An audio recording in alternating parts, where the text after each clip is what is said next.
Ladies and gentlemen, please put your hands together as we invite Tan Sri Dato Seri, Sir Jeffrey Cheah, on stage to deliver his welcoming address.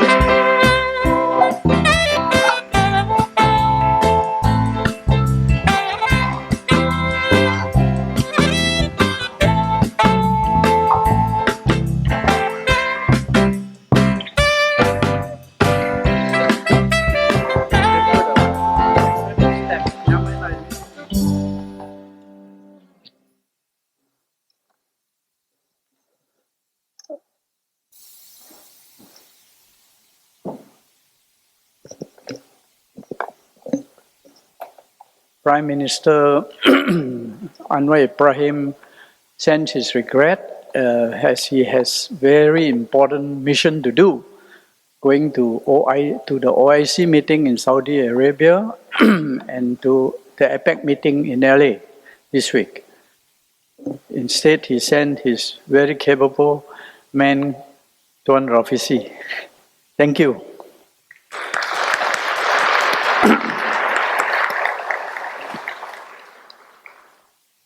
Yang Berhormat Rafisi Ramli, Minister of Economy, Malaysia, honored guests, ladies and gentlemen, a very good afternoon and welcome to Sunway City, Kuala Lumpur.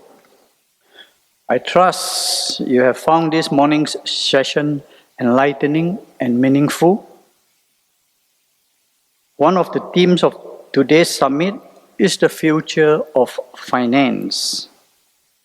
I must confess that I am neither an academic nor an expert on this subject, but I would just like to point out that innovation and technology are not something new in finance.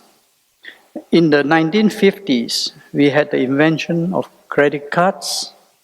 Then came ATMs in the late 1960s. Today we have, of course, artificial intelligence, blockchains, and cryptocurrencies, etc. In this context, it is encouraging to see the digital banking infrastructure taking shape in Malaysia to complement the legacy players. I am confident that this development will benefit our society at large, especially communities who are underserved. Now, ladies and gentlemen, this brings me to another important theme of the summit, which is the financing the Sustainable Development Goals, or the SDGs. As you know, war and violence, deepening polarization, and widening socio-economic inequality threaten lives and livelihoods around the world.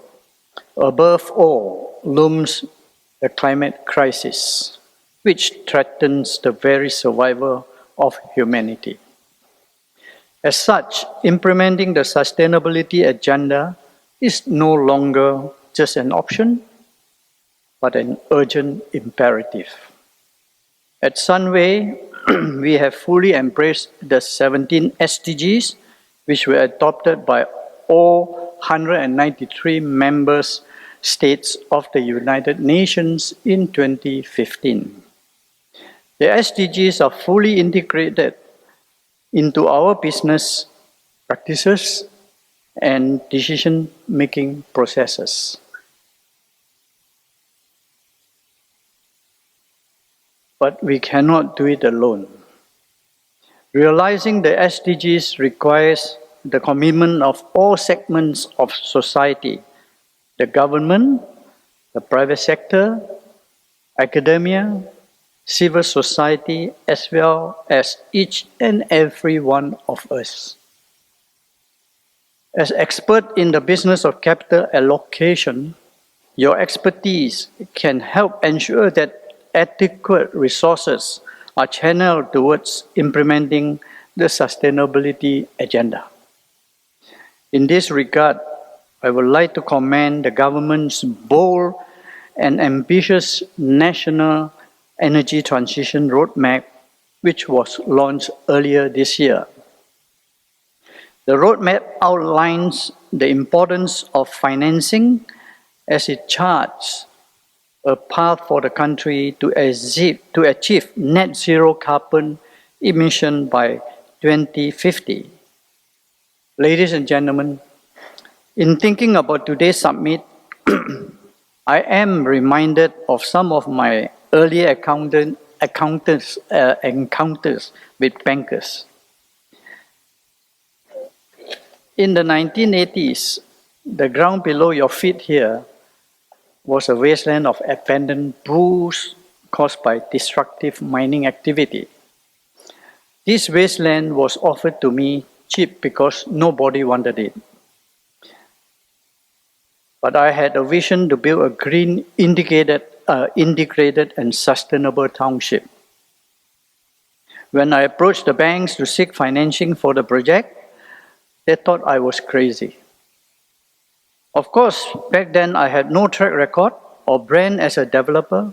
I was just Jeffrey Cheah. But against all odds, and thanks to my dedicated and competent team, we succeeded.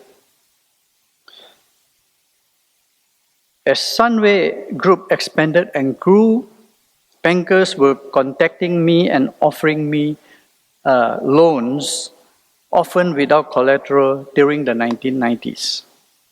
Many of you will recall how the early to mid-80s were described as the go-go years for Malaysia. The market was euphoric. But then the Asian financial crisis hit, and it nearly took us down with it. Banks that had been offering us loans now began calling to demand their money back. It reminded me of that old saying about bankers that they loan you an umbrella when the sun is shining, but take it back when the rain comes pouring in. Ladies and gentlemen, although my initial experience with the banks did not start off very well, it has since evolved into a genuine partnership based on trust, shared values, and mutual respect. Our banking partners here today can attest to this. Thank you.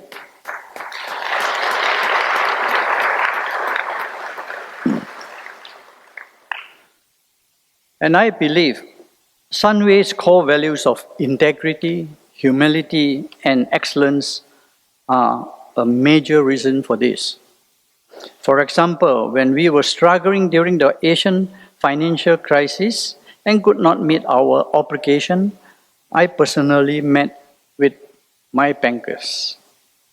I told our bankers that I'm in no position to repay the loans because I had been badly hit by the storm, but asked them to give me time, and I promised to pay them back in full with interest. And they all agreed. I'm so happy with that. Some of them, not all. And of course, one of them told me, Jeffrey, many of our clients are hiding from us. You are one who comes personally to meet with us. That takes courage, integrity, and humility. We shall give you the time. And there were the chairman of Maybank, Tan Sri Pasil, the late Tan Sri Pasil, and Tan Sri Amir Sam. I remember coming to see you. Thank you for your indulgence.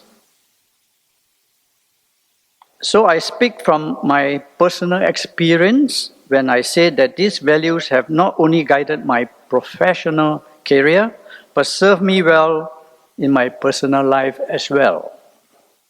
It is also why I personally feel that discussion surrounding future of finance and the state of the planet should expand beyond numbers and data. I believe it is equally important that we pay attention to the role of ethical values if we are to mitigate against mega financial scandals from happening in the future.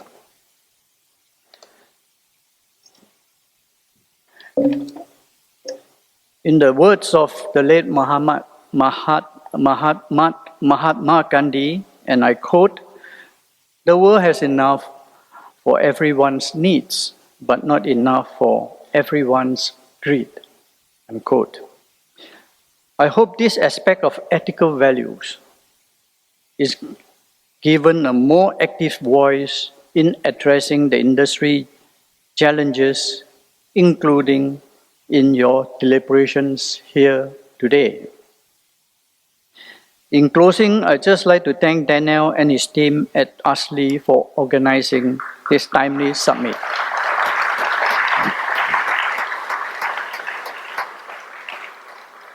And of course, I look forward with great interest to hearing the keynote address by YB Rafisi. Thank you and have a good conference. Thank you. Thank you very much, Tan Sri Dato Sri Sir Dr. Jeffrey Cheah.